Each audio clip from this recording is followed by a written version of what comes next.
కుమారదాసుడైన కురువరత్తి నంబి ఇమ్మన్న వరములెల్ల ఇచ్చినవాడు దొమ్ములు చేసిన ఎట్టి తొండమాన్ చక్రవర్తి దొమ్ములు చేసిన ఎట్టి తొండమాన్ చక్రవర్తి రమ్మన్న చోటికి వచ్చి నమ్మినవాడు కొండలలో నెలకొన్న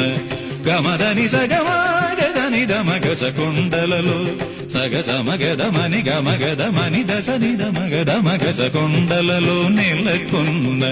కోనేటి రాయడు వాడు కొండలంత వరములుగు పెడువాడు కొండలలో నెలకొన్న కోనేటి రాయడు వాడు